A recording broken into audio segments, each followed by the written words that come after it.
What's up, guys? It's Mr. Fit to Flourish, and today I wanted to talk about some of the most important tools that you need to understand how to use on Tradingview. So, without further ado, let's get right into it. Let's get right into it. All right, no fluff. All right, so some of the most important tools that you need to learn on TradingView. All right, number one, obviously, is going to be this button here on the left-hand side. So, if you go to TradingView, you have your chart up. I'm on the daily time frame. This button here on the left-hand side is the I button. It hides. You can hide your drawings. You can hide indicators. You can pretty much hide anything, positions and orders, hide all. If you hide all, then you just get the chart. But this is really good because depending on what you're trying to look at on the chart, like if you're trying to see a pattern, you're like, oh dang, I have too many lines, you can just kind of hide your drawings, hide your lines. But then if you're like, oh dang, I need the lines, and then you can put the lines back on, you can just hide your indicators. So it's really good stuff right there, to know that this tool actually freaking exists. All right, that's number one. All right, number two, it's going to be on the top left hand side here, the trend line. This trend line is super important, okay? Because you're able to kind of see the different trends with this trend line. All right, and I'm going over the stuff that I use the most. All right, this is probably the number one thing I use the most. Use this trend line to kind of see, okay, what kind of trend are we in? This is a downtrend here, and then you wait for a trend line break. So things like that. And then another way to use this trend line, I also use it to um, kind of see define areas where prices keep closing. So for instance, we have these huge topside wicks, right? We have these huge wicks on these candles. But what I'm concerned with is, where are we closing? We keep closing right there. See what I mean? Like we close here, we open there. So I'm like, okay, this is kind of interesting. And if we pull this back even more, we hit the wick there. So let's zoom in. We hit a wick. We had a wick here hit at that exact price point where this closed and this opened. So it's very interesting. So that's why it's like, okay, we need to understand that we can use these trend lines not only to draw trend lines, but also to just kind of um, have defined points and things of that nature. Right. Another really good thing to use. Also, keep in mind that you do have these cool buttons here on the side. I like to take notes and just make it kind of fun. Um, and whenever I put it like in the group, I'll use these emojis just as like a fun type of thing. Number two, the rectangle box. So I like to use this rectangle box for to draw like consolidation areas. So like if we break below here, then we know we're probably gonna have a big move to the downside. And guess what? We did. Looks like we created a range. We broke out of that range, and we had a huge move to the downside. So that rectangle, if you go over here, you go to shapes, rectangles there, and then what you need to do is you go to the settings, and I like to make it transparent. So I go to opacity here, and you can make it dark, or you can make it. I like to make mine transparent so I can see through. I can see through it. Okay. So again, you click on it, go to settings. Excuse me. Go to settings, and you can make it. You can make the line thinner if you'd like. You can change the color to whatever color of your choice. But really, really important. I like to use it for breakouts. I also like to use it to show people like, oh, I would enter here. I show them like, oh, okay, this is a big move to the downside. I enter here right after the close of this part. Enter here. I kind of use it for both those. So for both for breakouts, um, to show an area of consolidation, and also I use it to show like some of my entries on smaller time frames. Another important tool to know how to use is the risk to reward tools. Risk to reward tool. So that would be here on the side.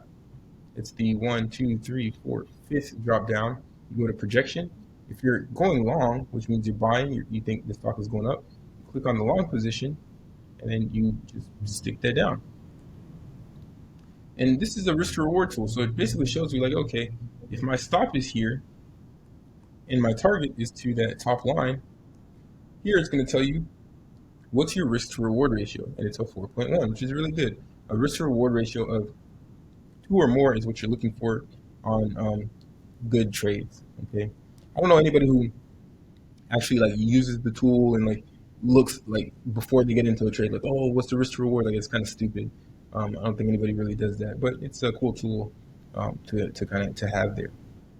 Now, another important tool that a lot of people don't talk about is the anchored volume profile. Anchored volume profile. So, what is the anchored volume profile? I'm going to show you how to use it. Nobody talks about this. So, basically, anchored volume profile shows you the volume at each price point. Okay, this is not like, oh, okay, today's volume was this much. Like that's going to be the volume on the bottom. But a volume profile shows you how many times a stock was traded at each price level, not on each day, at each price. So at 220, it was transacted at 220 back and forth like 100 times. At 221, it was only transacted like 2 times. At 223, it was transacted like 500 times. So the more transactions, the more volume at a price point, the harder it is going to be to get above or below that price point. It's going to act as a point of support or resistance. So I like to go back, so I'll go over here. I'll go to volume profile, anchored volume profile, and then you just go back a couple days or however many sessions you want. I'm going to go back to this gap up here. Okay, looks like we started right here. Okay, so then on the right hand side, what we get here on the right hand side is we get a volume profile. So you can see this big volume node here is going to show you that there was a lot of volume here. So we should be holding this level pretty good, pretty well. So 221 should be a good support level. And then as you can see here, we get what's called a volume gap. There's a ton of volume here, less volume than like no volume. So that means, basically that means if we can get past this 224.66 level, then the stock is just going to easily move up until it gets to another area where price transacts a lot at that area, which would be an area of resistance. So here on IWM, it looks like we have good support here because there's a lot of volume there, and then no volume here, so the stock's just going to fly up until it hits the next node. Okay, so the volume profile is extremely important to know how to use, and then this white line is known as the point of control. So the point of control is pretty much the middle point uh, between. It's like a bell curve. So it's the middle point, the highest area of transactions, and then it kind of like sloughs off, kind of like a bell curve. Right. So very important to know how to use that. Let's get into some more stuff. The text tool. I think the text tool is super important. A lot of people don't really talk about this, but you can just add text. I like to just go over here, click on the text tool, add text anywhere. I usually put my notes on here for the team, for the Discord. I'll go IWM and I say, looks like 221 is solid support. Big volume gap. Oops. Do this. All right, and I'll go.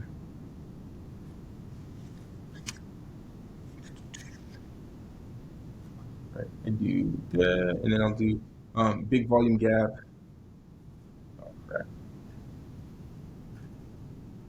Right. Big volume gap above, etc., etc. But yeah, it's really nice to know how to use that text box. And then you can put notes on your charts. You should put notes on your charts. And then another thing I like to use the arrows to kind of point when I'm taking notes. I like to just kind of point at different areas. We have big bottom side wick here. There's a huge bear candle here, etc., etc. Right. All right. Another thing you need to know is indicators. So if you're looking to use an indicator, you could pretty much just type it in here at the top where it says indicators. So let me go back to that. So up top here, click on indicators. If you like Bollinger Bands, you can type in Bollinger Bands, and then you can click on that and add it to your chart.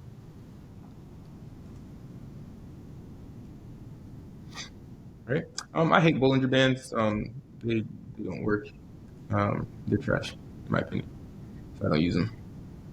Good stuff. All right. Anything else here? Oh, also, these different patterns are really nice for like visualizing different patterns, like the head and shoulders pattern. You can draw on your chart a ton of different patterns you can draw there. And then last but not least, the fib retracement tool. Right. So the fib retracement tool is super important to understand how to use.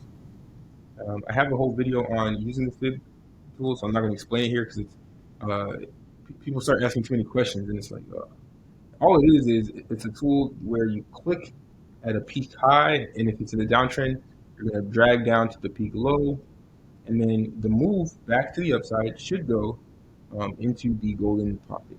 Okay, you should go back into the golden pocket. In this case, it would be 233. 41 would be that key level that we would move up to on IWM. So currently, it looks like IWM is going to be good for long. So it looks like IWM is probably going to be good for going long. Okay. I want to see, hey, do we get above this 224 level? Let's see if we can get above. At 224.66. But looks like we should be headed to 233.41 if that is the case. Today is January 5th, 2025. Right? So good stuff there. Anyways, yeah, I just wanted to show you guys a couple of tools that I use pretty much on a day in, day out basis on TradingView. Those tools are absolutely essential, I feel like, when it comes to trading. Just knowing how to get more indicators, using the trend line. Oh, the horizontal line I forgot to show as well. Let me show that last but not least here. Boom. Boom. So people ask me, hey, what are those indicators on your charts? These are not indicators. These are just horizontal lines. So again, if you go over here, go down to horizontal line, you can create these horizontal lines, and then you can, oh crap, which one was it? All right, 228. All right. So you can just click on them. You can change the color. You can change the size. Change it to like a yellow. You can change it to a red if it's like a level that's critical or something. But yeah, these horizontal lines are really, really important in order to identify key levels of support and resistance. And then one last thing I was going to show is parallel lines. So again, you go to this, go to a parallel channel. What is a parallel channel? It's basically when there's a trend. So in this case, this red area is a downtrend. So you would include all of the highs of that downtrend, and then all of the lows of that downtrend, and that creates a channel. So this downtrend line, this line here is the downtrend line. This line is the channel line. It's the opposite of your trend line. So in a downtrend, you draw trend lines from the top. In an uptrend, you draw the trend line from the bottom. But in a downtrend, trend line's at the top, and then the opposite line is the channel line. So it creates a channel. Okay. So these are really important too, because when you draw this channel, once we break out of the channel, you can expect the move to continue in that direction. So for instance, we have this downtrend line, we broke above that, so you can expect that we continue upward in that direction since we broke out of this tight channel. Okay. So yeah, that was the last thing I wanted to show. But anyways, hope this helps you guys out there, like someone out there, in terms of like using different tools on TradingView. If you want to see more videos like this, like, share, subscribe, all that YouTube stuff. I will see you guys in the next video. Good morning, welcome to the Fit to Flourish podcast. Let's talk wellness, finance,